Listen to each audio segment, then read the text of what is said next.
Bank of Ireland Dr McKenna Cup semi-final, Tyrone 0-14 Derry 1-8. The names Harte and Canavan have history of being a winning combination for Tyrone teams, and so it proved once again. Manager Mickey Harte was able to send on nephew Peter and the son of Peter, Darragh Canavan, for the second half to ensure a 10th consecutive Dr McKenna Cup final appearance for the Red Hands.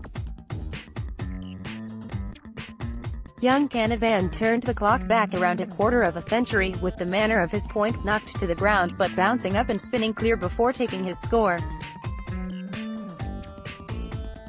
Unusually, Boss Harte spoke about an individual player unprompted afterwards, saying of Darragh, "I like to see that other young man that came in there too.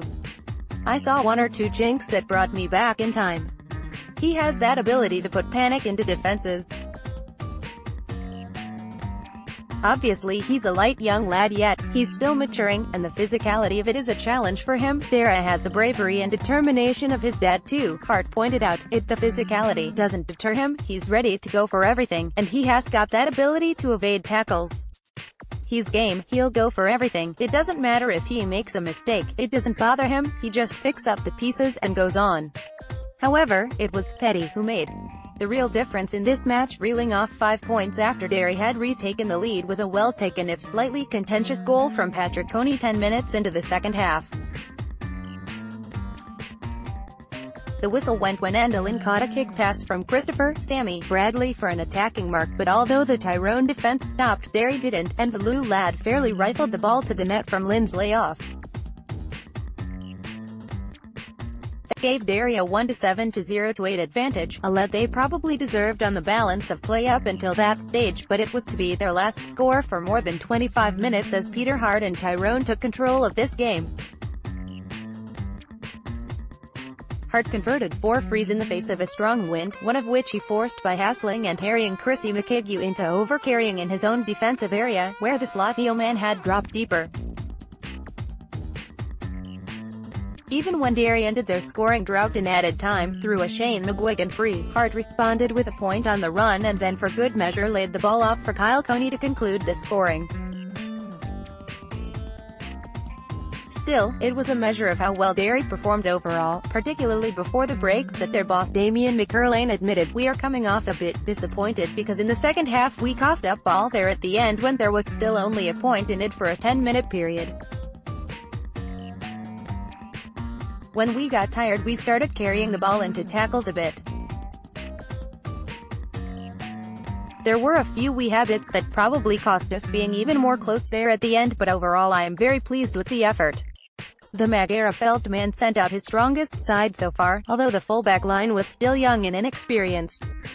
Apart from the McKigue brothers, their serious quality was up front, especially in the corners of the attack, where Bradley and Lynn posed repeated problems with their movement and passing.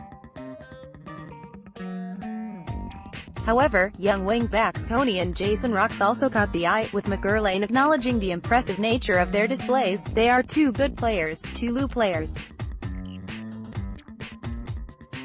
They are good lads and good footballers with plenty of legs and well fit for the modern game.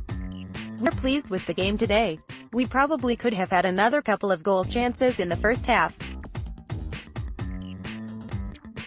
We dominated most of it, on the front foot I might add. There was no such thing as us coming to set up defensively. We came here to play and we did that. There has been a bit of progress over the last few games, the boys are working well together. We are fairly pleased with the progress, but we know there is still loads of work to do. The task for Mickey Harte will be to whittle down his options to a matchday panel for the league, albeit with the Bank of Ireland Dr McKenna Cup final first, next Saturday evening, venue to be decided by the toss of a coin today. In contrast to Derry, this Tyrone team probably include only 2 or 3 first-choice players, although the challenge for many of the rest was to show that they should be regarded in that category for the season ahead. Big midfielder Brian Kennedy showed his obvious aerial ability and running power, while Ben McDonnell advanced well and Michael Cassidy was tough and tenacious in the tackle, but too many other Red Hands were sluggish, second to the ball and slow when they did get possession.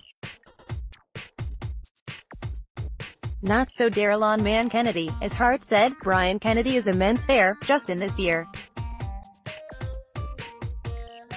His physical presence and his ball-winning ability, his tackling and turnover qualities are so good, and it's great to see it.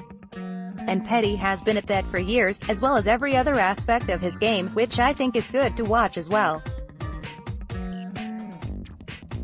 They're setting an example for more to follow. Despite playing against that stiff breeze, Derry were the better side before the break and really should have turned around with a lead. On the half-hour, Bradley looked like he'd sent Lennon for a goal with a superbly threaded crossfield kick pass, but the Greenlaw man chose to fist a point. Tyrone made the most of that reprieve, reeling off 3 quick scores to level matters by the break, at 6 points apiece. The entrance of Harte and Canavan, as well as the lively Liam Rafferty of Galbally, lifted the red hands, and meant Tyrone could edge away from Derry, but both teams can take positives from this close encounter. Mickey Harte was happy with the test, and also with getting another game before Division 1 commences. Derry showed from early on that it was going to be a bit of a battle. Scores were going to be hard to come by. There was plenty of defenders back marshalling their own sector of the field, and we found it difficult enough to break them down. When they went 3 up in the first half, it didn't look very good for us, but we made a good surge at the end of the first half to pull it back to a drawn game. That ultimately was very important, because if we had gone into the second half 3 points down, I think we would have had a huge task on our hands to take something out of this game. So it was a struggle right through the second half. Maybe our experience and that bit of quality that we brought in at halftime made a difference. We like to have the McKenna Cup to experiment with players, and we have introduced 8 or 9 players this year. We want to see what they can do and how far they can go at this level. Maybe it's not for them just now, but we get a hint of what they might do in the future, so it's good to get 5 games to be able to do that, and give them a reasonable amount of game time. As for their final opponents, he concluded, I think Armagh have set their sights on winning something early on this year, and this is their first opportunity to win something, so I think they'll dearly want it as much as we do. It makes for an interesting final. Tyrone, B. Gallen, A. McCrory, H. P. McGeary, M. McKernan, B. McDonnell, 0-1, R. Brennan, M. Cassidy, D. McClure, B. Kennedy, C. McCann, 0-1, K. Coney, 0-2, C. McShane, L. Brennan, R. O'Neill, 0-2.